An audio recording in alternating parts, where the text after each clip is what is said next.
I'm Sean Gregory, senior sports correspondent at Time, and I'm happy to be joined today by Dallas Mavericks owner Mark Cuban. Mark, thanks so much for joining us here on TIME100 Talks. Thanks for having me, Sean. Mark, starting out with kind of a big picture question, how do you think the pandemic will change the sports business overall long term? Well, that's a big question. Obviously, it depends on whether or not there's a vaccine and people feel confident enough to go to arenas and stadiums and go to an event. You know, that kind of sets the tone for everything. Beyond that, I think it's going to push us to be a lot more diligent as an organization in sanitization and cleanliness, not just for the athletes and the essential employees or all employees, but also for our fans. I think it really puts us in a position to set an example for people in terms of what needs to be done for those same things, for cleanliness and sanitization. And maybe most importantly is we set the tone for high school and middle school and collegiate sports. You know, they really don't have the resources to figure out the best way to approach this problem and the best way to go back to playing, while we hopefully do. And if we can do it the right way, then that'll set a great example that allows kids to go back to playing.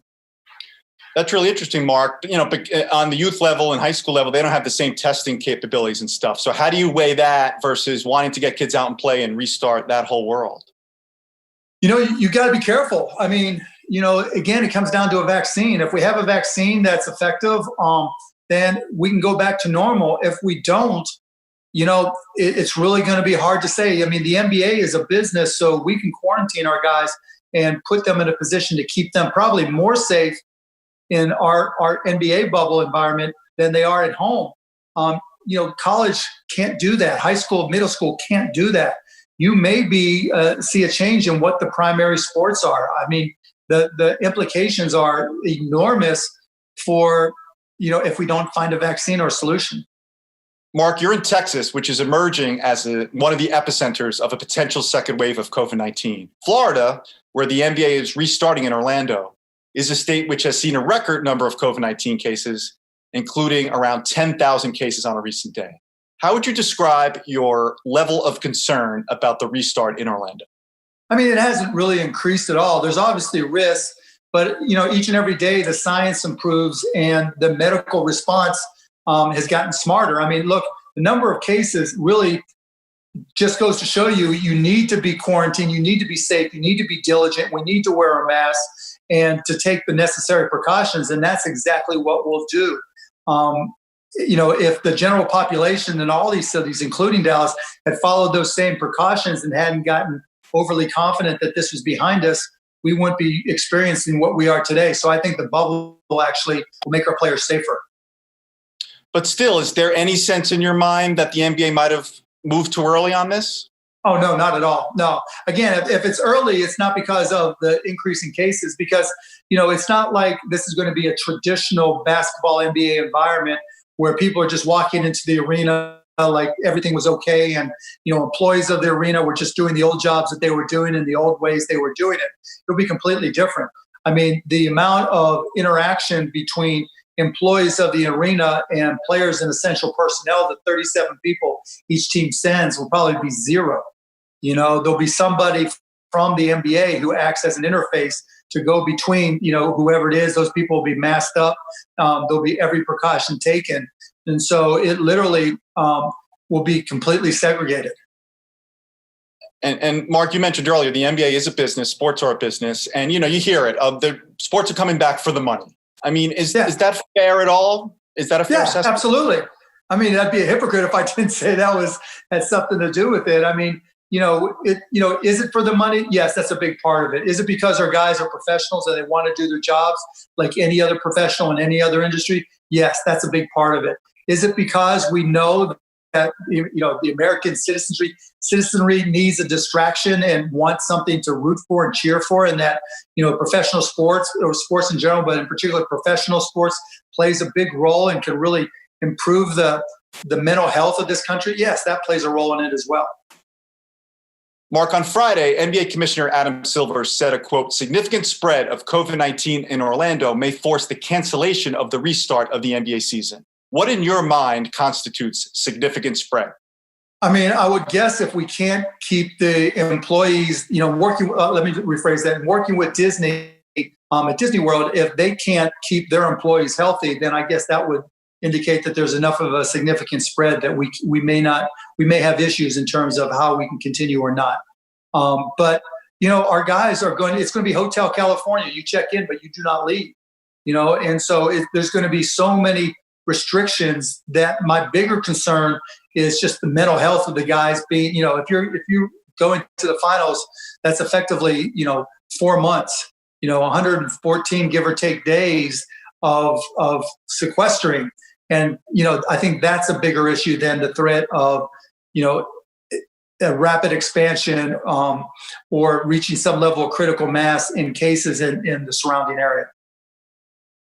So much to talk on that, Mark, but turning at least for now to social justice issues in sports. In a video created by one of the speakers on our TIME100 talks today, New Orleans Saint safety Malcolm Jenkins, that aired last week on the ESPYs, you pledged to, quote, create equitable ways for Black and brown business owners to gain access to capital.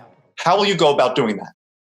Well, first, kudos to Malcolm Jenkins. What he's done is incredible, just leading the way and setting a phenomenal example for all of us. In terms of what I've done, over the past couple of years in particular, I've just significantly expanded my investments in for-profit businesses owned and run by people of color and women of color and women in general. And I'll continue to expand that. I don't even know the exact number, but I know just from my most recent investment, it's well over 35 million and probably over $50 million that I've invested in those areas. And every single day I'm talking to businesses, evaluating businesses, doing due diligence on businesses and trying to invest more. I'll keep on trying to move the needle. I'm just one person, but I'll keep on trying my best. But it's certainly something that's been a focus of mine over the last couple of years and will continue to grow as a focus. And is there a specific idea in the pipeline that you're moving on or might move on that's come up in the last, few weeks or so that speaks to increasing access to capital for Black and brown businesses? Well, it's more about just increasing my deal flow from people of color. So that's typically where the change occurs. And so it may be that I had X number of deals from that community that I was looking at per week in the past, and that's easily tripled over the past 6 weeks. It's just really become a focus of mine, and I've been actively recruiting. I've partnered with a couple of VCs, one owned by a woman of color that has been great, Arlen Hamilton, in expanding that network. And, I've worked with Ryan Williams of Cadre, who's got a phenomenal business in New York in the real estate and technology world. And so there's just, Noel Doherty, a bunch of my Shark Tank companies. My deal flow has increased dramatically. And what that means for me is there's just a lot more of those companies that I'm evaluating. And the more I evaluate, the more I'll invest in.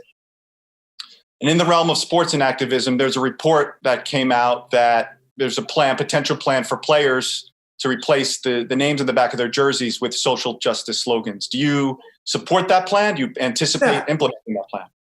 Yeah, look, I don't know how it will come out. That'll be between the Adam and the NBA Players Association, but I'm definitely supportive. And look, I recognize there's going to be certain people, that aren't comfortable with that. But, there's only certain points in your life where you are at inflection points where you can change society. It doesn't happen often in our lives. And this is one of those points. And either we step up and we make the choices that are hard because, progress is never pretty. It's never simple. It's often painful. But, sometimes when you take those steps, amazing things happen. Look what Muhammad Ali did by, saying he wouldn't go fight in Vietnam. And even though he was stripped of the opportunity to box for several years, he still stood up for his convictions. And boxing survived. He survived. And, we know what happened next. There's just these unique moments in time, and you have to recognize them, and you have to do your best to be part of the solution rather than just trying to conserve things the way they've always been. And do you believe that players will kneel during the national anthem in Orlando? And if so, what's your reaction to that? It's going to be completely up to them, and I'm completely supportive. Look, all this discussion of the flags, maybe go back and, recite the Pledge of Allegiance. I pledge allegiance to the flag of the United States of America and to the republic for which it stands, one nation, under God, indivisible. And here's the important part, for liberty and justice for all. When we pledged the flag, which we did growing up and going to school every day, we pledge for liberty and justice for all. We don't pledge to stand up straight. We don't pledge to not sit down. We don't pledge to not kneel. We pledge to support liberty and justice for all. And to me, when you kneel towards the flag, you're kneeling to participate. And that's what, if and when, like the NWSL, the women for their game, they kneel, right? I'd rather see somebody kneel in support of liberty and justice for all than do nothing. You walk around the concourse of a professional sporting event or collegiate or high school sporting event, and during the national anthem, you see people walking on the concourse. Those in their seats are standing up with and facing the flag, but many with their hands over their hearts. But those who are walking around the concourse at the exact same time don't stop, don't move, don't make any changes. So there's a lot of hypocrites who try to make this into something it's not. Again, for liberty and justice for all is the pledge we made to the flag, and that's what's more important to me. And if somebody wants to kneel, I'm fine with it. And most likely, if I'm on the court, and it doesn't look like we'll be able to as owners, but if I'm on the court, I'll kneel with them as well. Great. And Mark, you have one of the most exciting players in the NBA, Luca Dotti, on your team. For fans out there, what kind of guarantees, if any, or assurances that we'll see the same Luca Doncic once we restart? How has he been staying in shape? How has he been playing? I mean, he works his ass off. Look, in order to be one of the top young players in the NBA, you've got to work hard. You can't just rest in your laurels. You can't just go with talent. You can't just be off for a couple months and just walk on the court and expect to be great. And Luca and KP and Timmy Hardaway Jr., all of our guys, they honor that. They recognize that. They support it. They know what it takes to be great. And they're all putting in the time. And Luca is going to be ready. And our hope is, being a younger team, look, I've been around for lockouts and have seen what it does to an older team. It's much more difficult to get back and get ready, to be able to just suit up and get out there, work out, play these seeding games, and get ready for the playoffs. I think, younger teams are going to have an advantage, and hopefully Luca and KP will lead the way. Mark, again, talking to fans again, we saw the NBA release of the schedule on Friday, and I'm sure you saw a lot of pickup about the Pelicans having the easiest schedule measured by opponents' winning percentage. There seems to be a thought out there that the NBA is invested in a Lakers-Pelicans first-round matchup because of Zion Williamson of the Pelicans versus LeBron and Anthony Davis. For the fan who's convinced this is not a coincidence, what do you say? It's not a coincidence, and I'll tell you exactly why. Because the schedules were the result of the schedules that were already in place. And the Pelicans and several other teams already had easy schedules had the regular schedule been concluded. There's no, no one stuck any games in there that shouldn't have been there, et cetera, et cetera. The Pelicans already had an easy schedule for the remainder.